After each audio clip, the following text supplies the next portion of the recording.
Welcome back, this is Linda. In this video, I'm gonna tell you how to instantiate entities and create your customer nodes. Let's create a quad for displaying bullet in the scene. On hierarchy panel, we create a quad, then set its coordinates to the origin. In Materials folder, find the yellow laser bullet material. Select quad in the scene and rotate it 90 degrees around x-axis so that its normal is facing opposite to our camera. Adjust the coordinates of z-axis to check bullet instantiate point. It seems that z equals to 1 is a good position. But we don't need to save that location at this moment. Let's reset it back to 0. Change the name of the quad to bullet and drag it into prefab folder to generate a new prefab. We found that there are a lot of components we don't need, such as mesh collider. Let's remove these components. Next, we need to create a component system. Find our bullet entities and move them correctly in every frame. We first need to create a shared component called bullet tag, which can be used to quickly find all bullet entities in the scene. We can keep the empty tag component here. You can add variables to it later by double-click this component. Let's select bullet prefab in prefab folder. Click scripts folder and drag bullet tag component to bullet prefab. Delete bullet game object at hierarchy panel. Create an empty game object called bullet generator and add convert to entity script. Create a component called bullet prefab in scripts folder to hold the bullet prefab we just created. Let's create a new game object variable, just called it prefab. Click on bullet generator game object to add bullet prefab script.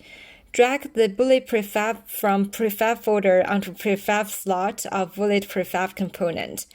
In this way, after bullet generator is converted into entity, we can also get bullet prefab through prefab parameters in bullet prefab component.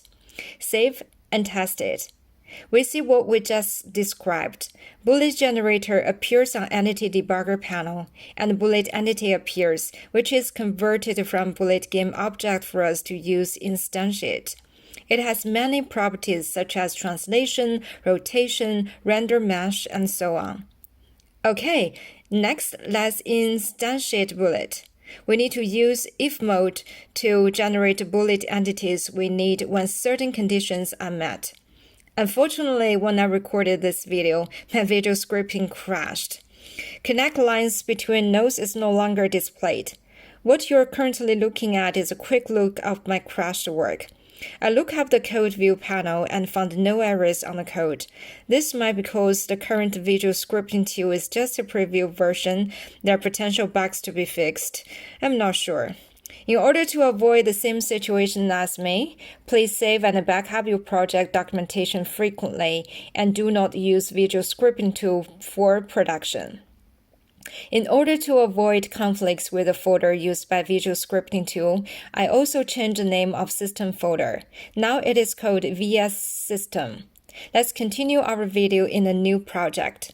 First, create a component system file called player shooting in VS System folder. Delete query components we don't need. Create update node and if node. Create get input node and switch input listener to file 1. Drag a new stack node from the slot next to. Then, press spacebar to create for all entities node. This node will iterate all entities with a specified archetype. Let's drag and drop the player from hierarchy panel to graph and use it as query condition for entity. We want to generate bullets for all players. However, we only have one player in this project. In for loop node, we add a node called Instantiate. We will use bullet prefab component in bullet generator query results.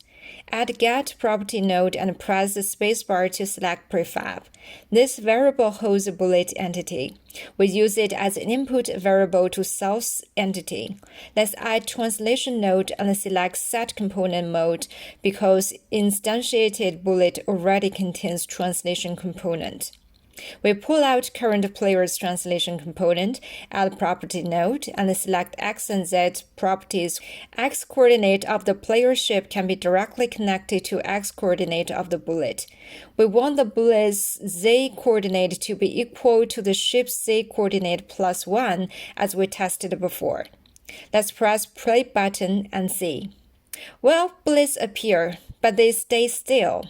Let's create a bullet array pairs in a fun ship and make them move. Here is a basic algorithm.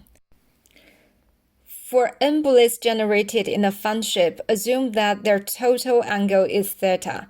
Take z-axis up at 0 degree. Bullets should start from negative theta divided by 2 and reach angle of theta divided by 2.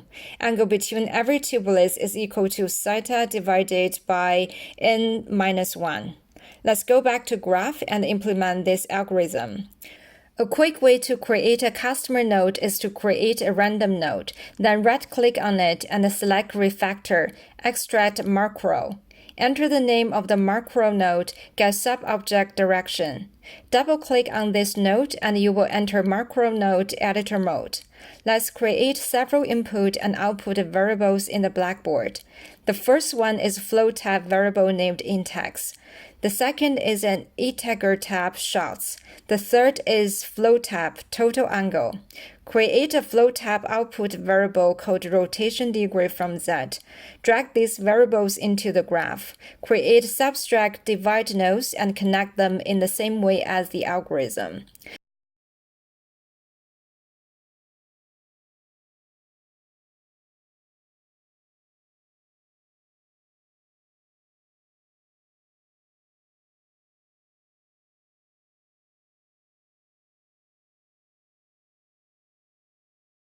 The final data output is connected to rotation degree from Z node.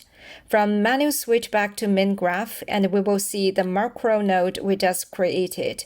We also need to create a macro node called rotation degree to normalize the XYZ to change the angle of each bullet to normalize the vector 3.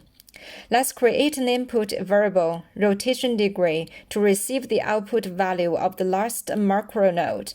Create output variables x, y, and z separately.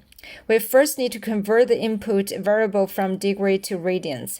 Let's create a macro node to convert them. Create input variable degree and create output variable angle. There is currently no mass pi node. Let's use the float node and enter the value of pi, 3.141593. The method from degree to radian is to multiply the degree value by pi and divide by 180.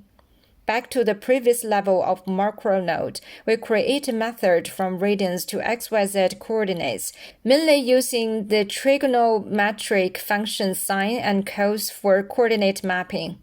In this project, we don't generate y coordinate. Let's keep its value to 0. Okay, let's go back to the main graph and connect the two MacroNodes. We need to create a new component in scripts folder called bullet direction, which is used to store the XYZ vectors of each bullet. Let's create these variables accordingly in the pop-up window. In prefab folder, find the bullet prefab we created. Drag the bullet direction component onto the bullet prefab. Click Add Component after Instantiate node. Input mode is switched to Set Component. Link the output values of MacroNode we just created to X, Y, and Z accordingly.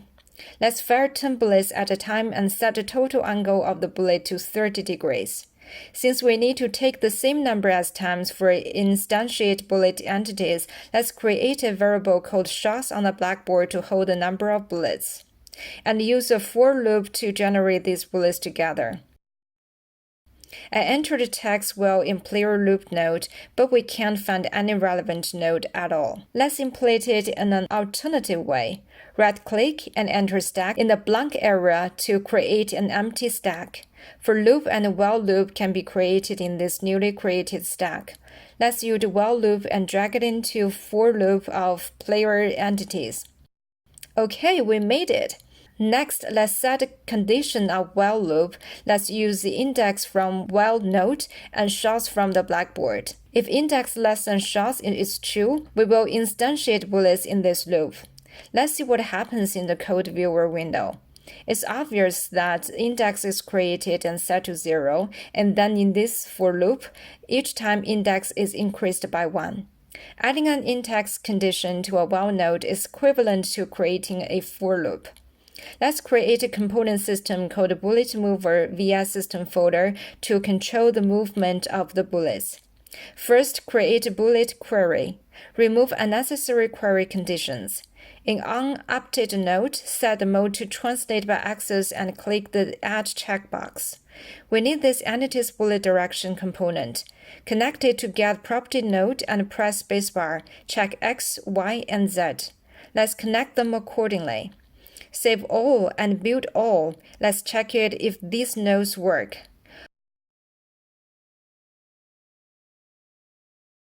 Oh, we found all the bullets are moving in one direction because I forgot to enter some parameters.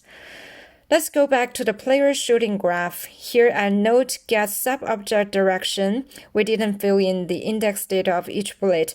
Let's make it up. Double-click this node. The starting angle of bullet is minus theta divided by 2. So there is a missing negative symbol here. Let's run it again. Aha, everything looks perfect. We can also see the generated bullets in Entity Debugger panel. Okay, in our next video, let's learn how to make boundary detections for bullets. See you!